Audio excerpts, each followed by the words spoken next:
this working before. Not power. Let's go see. Oh, I know what happened. Will it work now? No. Will it work now? Yeah, there we go. Okay.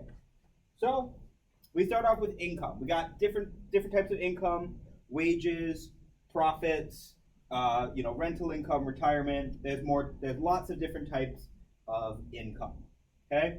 So the first thing that our clients want to know when they get different types of income, all right, we're gonna let everybody in. I thought I changed this, but that's okay. All right. Hey, babe.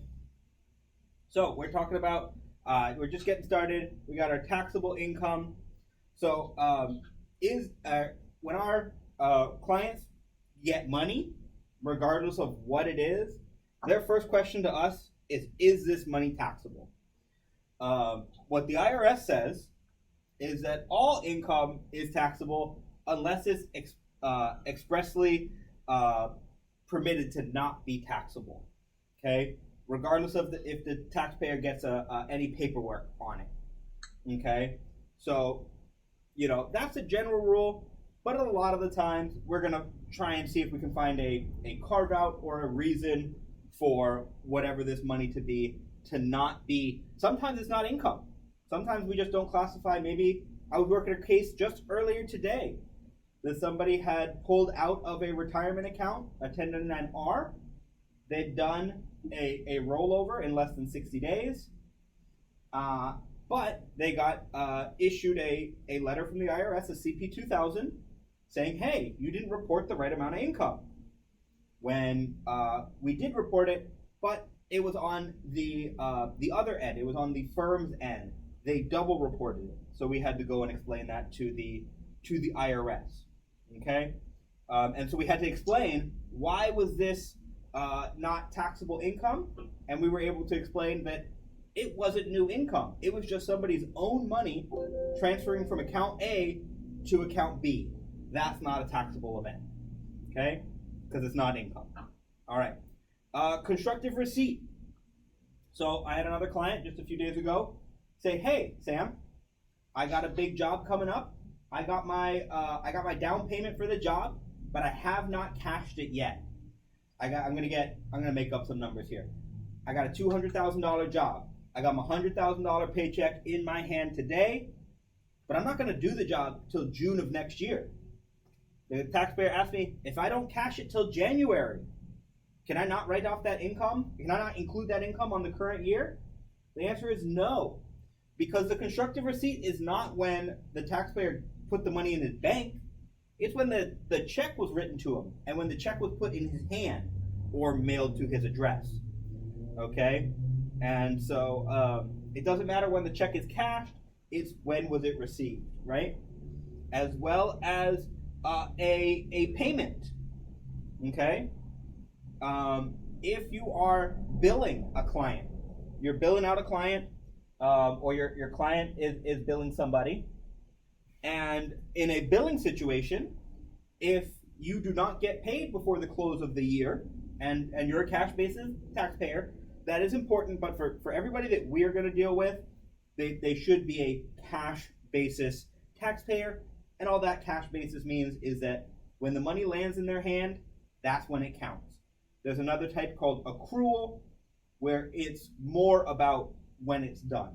But for everybody we're going to deal with a cash basis taxpayer.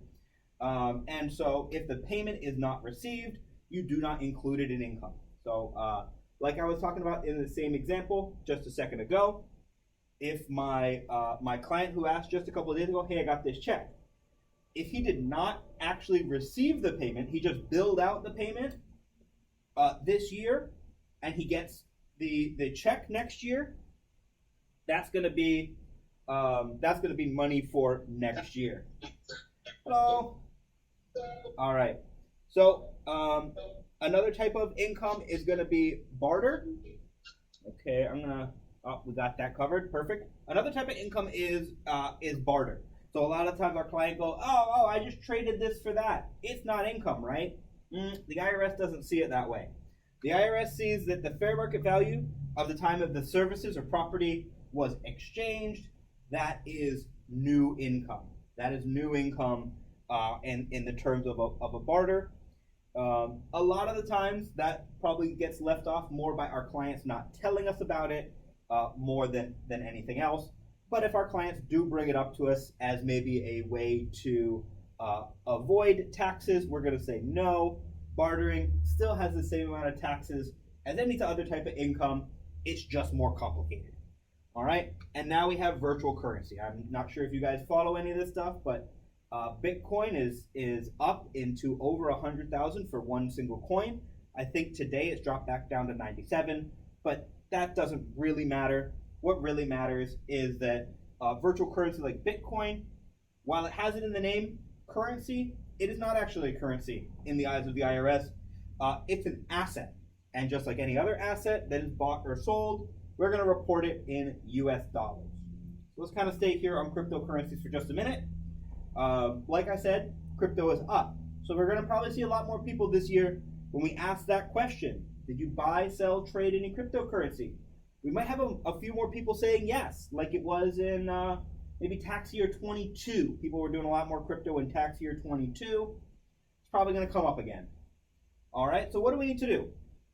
We want the client to go get their 8949 on hankstax.com/services. One of our links is a crypto link.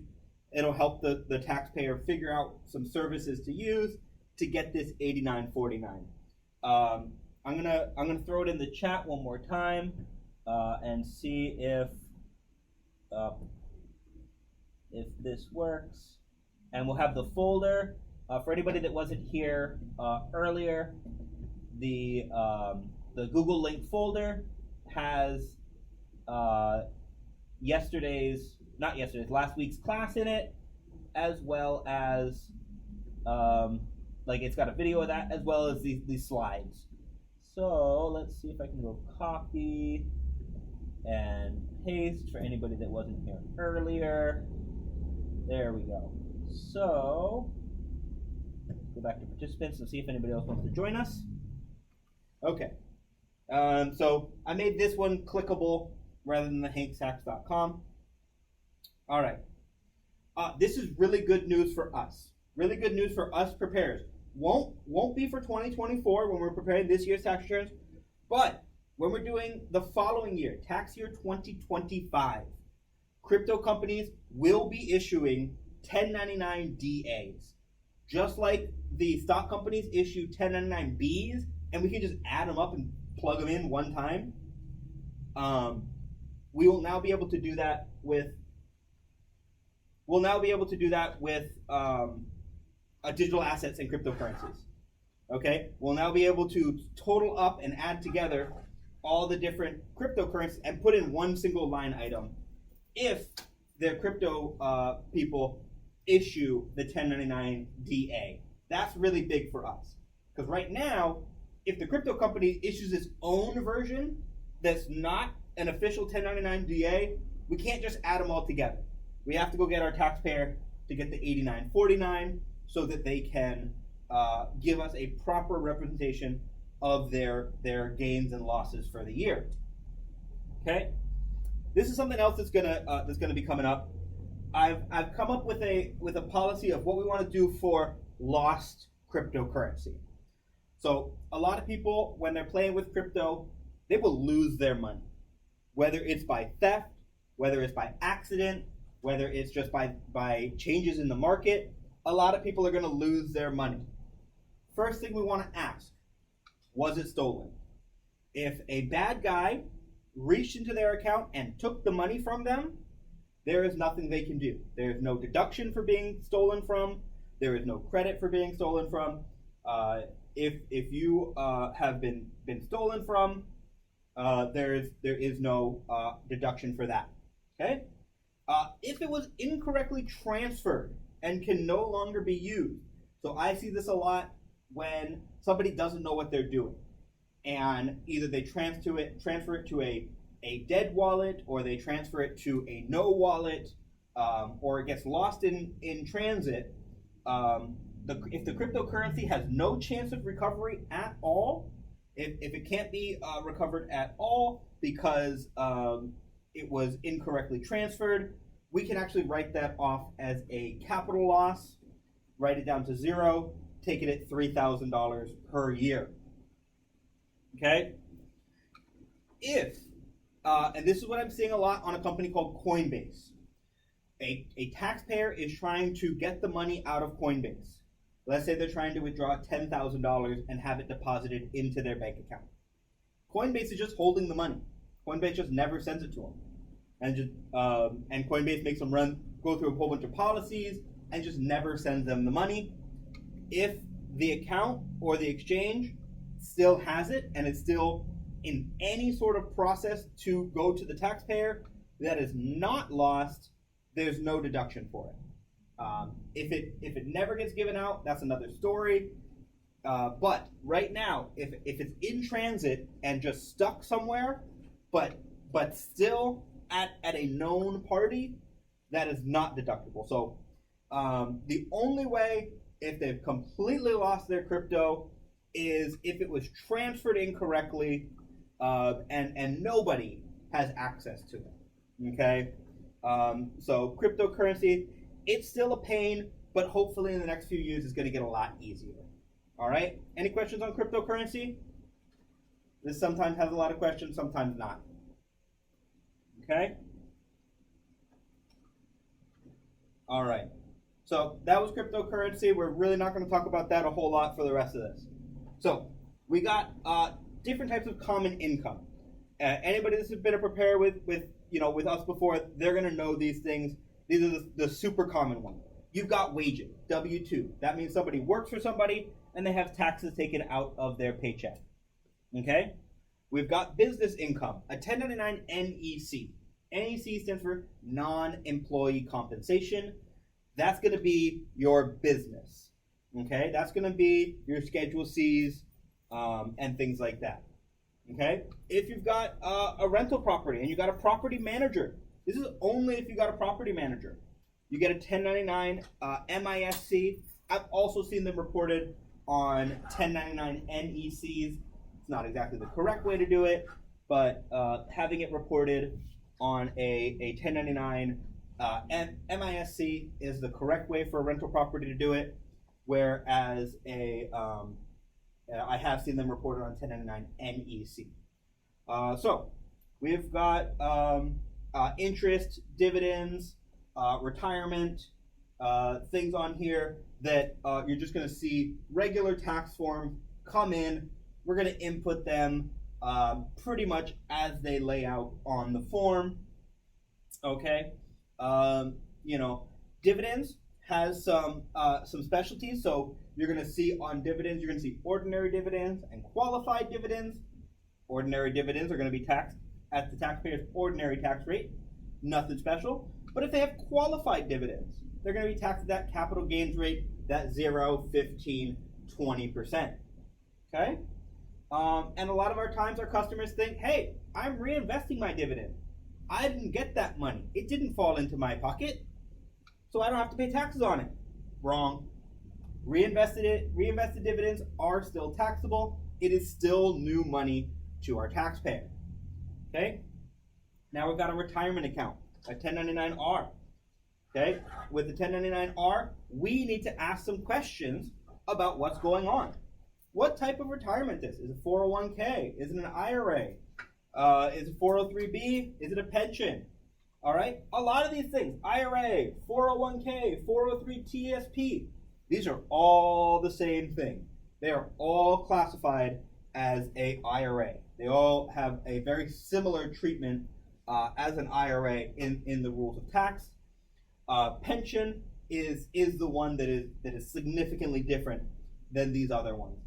Where these first four is the taxpayer funding and maybe a match by the company if the company is very nice, would be going into those. Where a pension is fully funded by the company and the taxpayer doesn't make any contributions to it.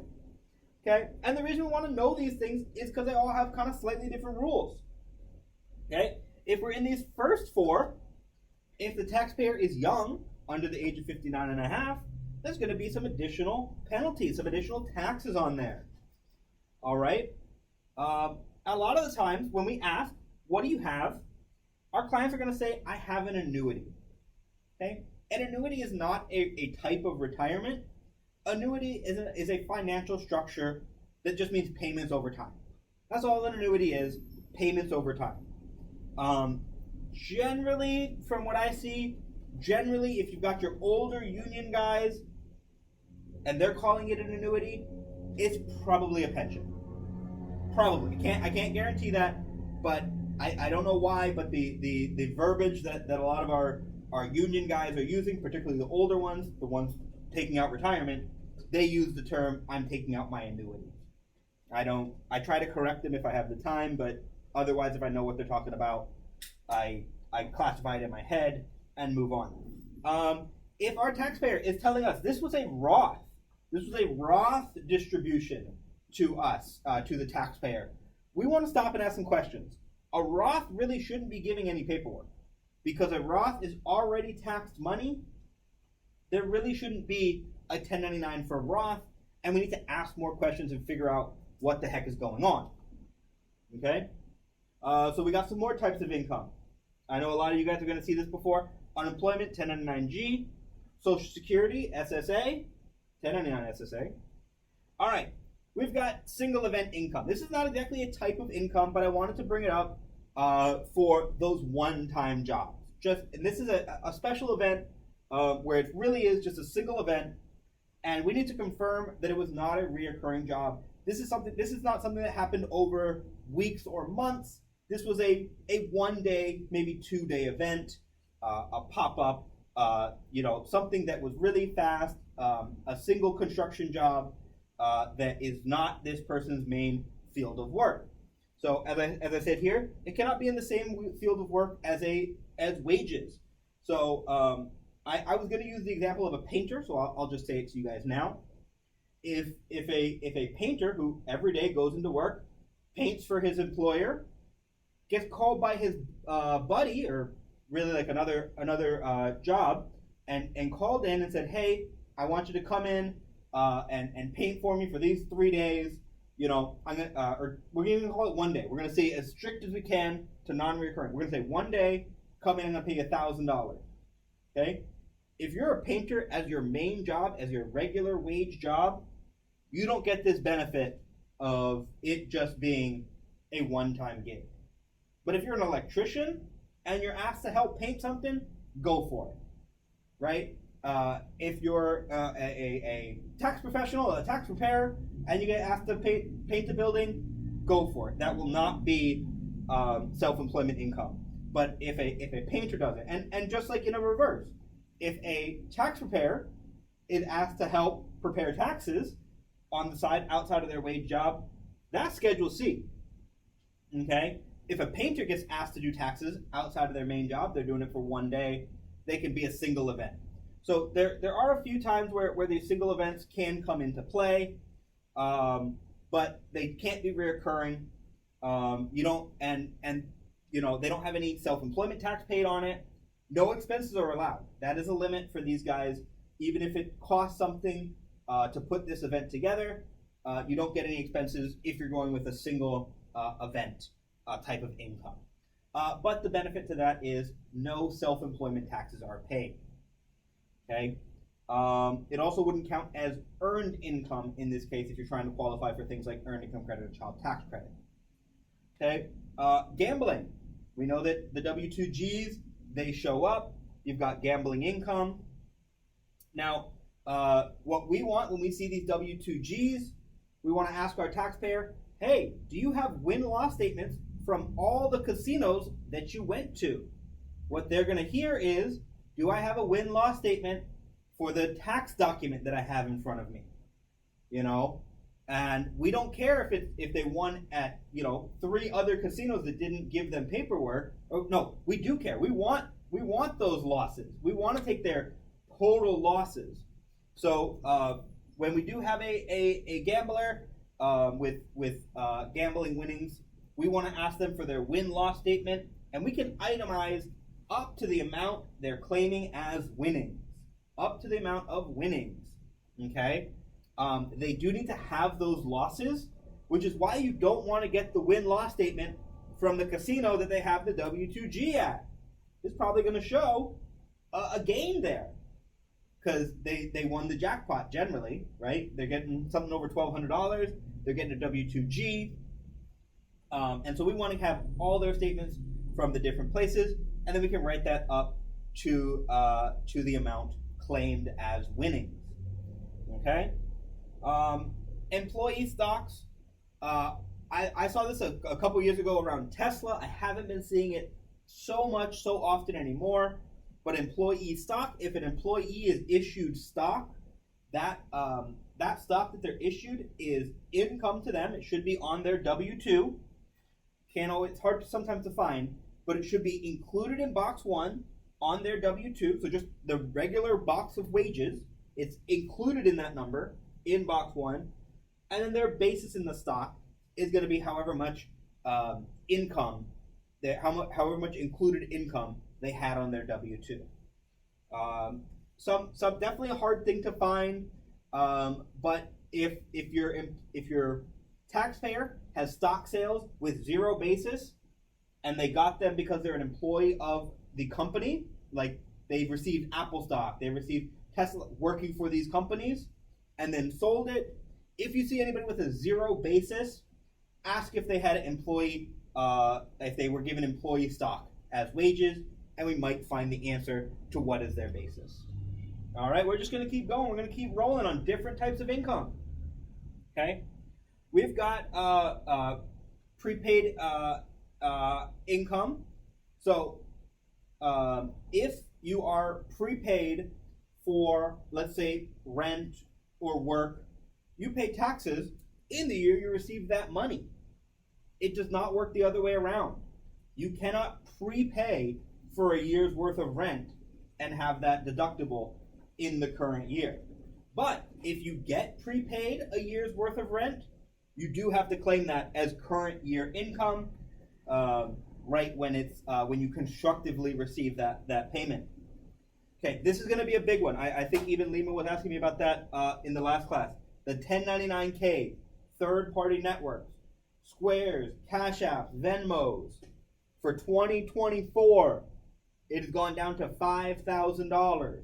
If a total amount of $5,000 has been transferred back and forth throughout the year, the taxpayer is going to receive a 1099K.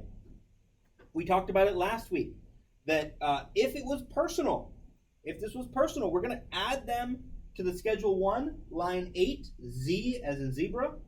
We're going to add it in, and then we're going to take it off on, I think it's line 26, Z, other income, and we're going to indicate to the IRS this was personal, non-business. We can use the word transactions, transfers, doesn't really matter. We just want to make sure that if the taxpayer does get a 1099K, we're not ignoring it. We add it onto the return and subtract it off in the proper order. Okay? Alimony. Any current divorces or after 2019, if more current, anything after 2019, alimony is not deductible by the giver and is not income to receiver. If you have a pre-2019 divorce with alimony, then that alimony received is income by the person receiving it and is deductible by the person giving that up. We really want to take a look at their last year's tax return for stuff like that, just to make sure that we're kind of tracking. Because if it wasn't on last year's tax return, start asking questions on, hey, you've got a pre-2019 alimony agreement, but your numbers aren't on last year's tax return. What's going on? Ask more questions. All right. So child support. That is not income or a deduction. That's just, court-ordered paying for your kid. So if our taxpayer asks us, hey, I receive child support as income, is that taxable? The answer is no. Same thing on the flip side. A taxpayer says, hey, can I claim my kid because I pay child support? The answer is no. You don't get to claim him just because you're paying child support. All right. And you don't get a deduction for those payments. Okay? Life insurance policy. as a general rule, we can't say this for everyone. I had actually a taxpayer earlier today arguing with me that they believe that their life insurance policy is taxable. But as a general rule, if you receive a life insurance policy because the owner of the policy passed away and you're receiving their death benefits, that is generally not taxable. Okay? There can definitely be outside events that make a life insurance policy taxable, but as a general rule, it's not. Okay. And so as a general rule, life insurance policy payouts are not taxable. Okay. If they are given to the person, if they're given out after the owner of the policy has passed away. This doesn't count if you're doing a cash policy, if you're doing, a more exotic policy. This is just your basic life insurance policy. Those annuitized life insurances and things like that, they have all sorts of rules, and those would need to be taken on an individual basis. But a simple life insurance policy, not taxed. Cancellation of debt. I don't know that we're going to see this a lot this upcoming year, but I've been seeing it more and more. Our taxpayers get a 1099-C, cancellation of debt, and if you just follow the form and input it into our software, that's going to be new income to our taxpayer. Okay? As it says right here, that's income to the taxpayer because they were, they got out of some debt. All right? But if the taxpayer is insolvent, meaning that they have more, if they have more debt than they have assets, they are insolvent. Okay? And up to the amount of insolvency, they can exempt this income. They can exempt this from income. What does that mean? That if a taxpayer has a canceled a 1099-C, a canceled debt of $2,000 or $3,000, they've got student loans of $150,000, and they don't own a home, and they got a car with a car loan on it, they are insolvent, probably to the tune of $150,000. Okay? And so what you do is you add up all of their debt and add up all of their assets. In this case, this taxpayer with $150,000 of insolvency, they can completely exclude the 1099-C from income. But you don't just leave it off. That's something that you really gotta. You don't want to just leave off the 1099-C, or the IRS computers are going to come in and slap your wrist and say, "Hey, you're doing it wrong." What we want to do is we want to have the 1099-C flow to a Form 982. Form 982 will allow you to select insolvency as the reason for exemption, and this would allow the taxpayer to not pay any additional tax on the 1099-C. All right, we've seen a lot of this in the last few years. Student loan forgiveness. If the federal government forgives a federal student loan, it is exempt from income. That is only until 2026. I believe that went into law either in the IRA or sometime around 2022. But the student loan forgiveness exempt from income, that is technically new. That you probably won't get a 1099-C, but if you do, and it's from student loan interest, we can work through that. Illegal activities, that is still income. Scholarships, if it is above the amount of tuition, that is income. Okay. Any questions on any of these kind of incomes? We're going to keep moving along. I don't want to get bogged down too much here. So, Sam, yes, question. I just had a quick question about the 1099K. Yes, of course. And the NEC. Yes. So, first question is, when is the 1099K, when are they expected to have it out? Because the W-2s have to be out by the 31st of January. Yep. That's a good question. I think it's 31st of January. That seems right, but it might be as late as February 15th. Okay, because I've seen where clients do their return, they gotta come back because all of a sudden they got a 1099K. Yeah, that happens. So if it is Would you want to add it to the return if it doesn't change the taxable? Probably, because otherwise they're going to get a letter. So you'd What if you have a yep. business paying you Okay. through Venmo Yep. and they issue you a 1099 for that amount, but you also get a 1099K? Is that bound to happen? Unlikely, because let's say that you're doing your payment processing on Square on one side, but you also take Venmo, they wouldn't double count because your Venmo clients wouldn't go into your Square books. Now, what would a golden situation, the perfect situation, is for our taxpayers to be able to run a report on a profit and loss and tell us how much came in. But if they're just doing it off of the 1099s, which a lot of our clients are doing, if they're just doing it off the 1099, it should not cause a double up, because the Square transactions that are run through something like that would come on either its own 1099K or 1099 NEC, and then the Venmo transactions would come on its own 1099K. And then if there were other transactions, let's say he also had Cash App and Zelle, and I don't know if Zelle is participating in this, but if they had both of those, then they would also get a 1099K from Venmo and a 1099K from Zelle, and you'd add all of those together. Yep. Is that something that the owner would have to know? Because the third-party company won't know if the business issued that person they were paying through Venmo a 1099 NEC. Run that question by me one more time. The third-party company will not know. Oh, yeah, if I the see it. business was paying the person through Through Venmo. but issued them a 1099 NEC. That's my question. Oh, okay.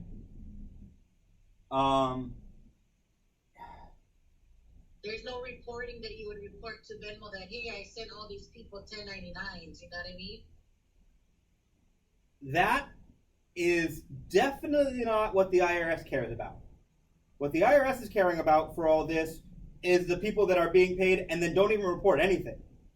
You know, they're not sending out 1099s. They're not sending anything out. They send the money through Venmo and move on, right? But there could be a scenario where they do give them a 1099 NEC, and then here comes the same amount on a 1099K, and now it looks like they got paid double. But and the taxpayer needs to know their books and say, okay, Joshua gave me $17,000. Here's his Venmo account. We're gonna carve that out. Here's his 1099 NEC. We're gonna put that in, and we're gonna and the taxpayer has to tell us that. We would never be able to know that.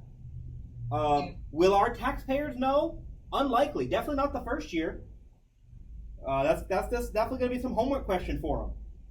When they come in with, I'm going to make it up, a 1099K with $60,000 on it and 4 1099 NECs, they're gonna have to tell us which one of them is duplicate, and do you have the documentation to prove it? Because we're allowed to take their word for it. But the IRS computer's going to nip them in the butt, and they got to show, okay, Joshua paid you $17,000, paid you through Venmo, all right, and you've got the 1099 NEC. You got to show that none of these other monies, So it's going to be a big pain. You're absolutely right. If there is a doubling up, I find that to be unlikely. I don't know if your clients are doing this.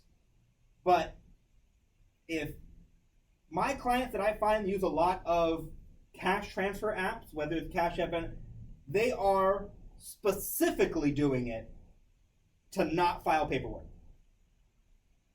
When they're receiving money, they're not doing it that way. When they're receiving money, they're not doing it that way. But the people giving the money, that's what I found. I've found very few people that want to do paperwork if they're using Cash App or Venmo or anything like that. They don't go above and beyond to fill out all the right forms and 1099s and things like that. But maybe. Okay. Yep. Thank you. No worries. I'm going to skip this. This is just more types of income, other stuff that we just went over it, things like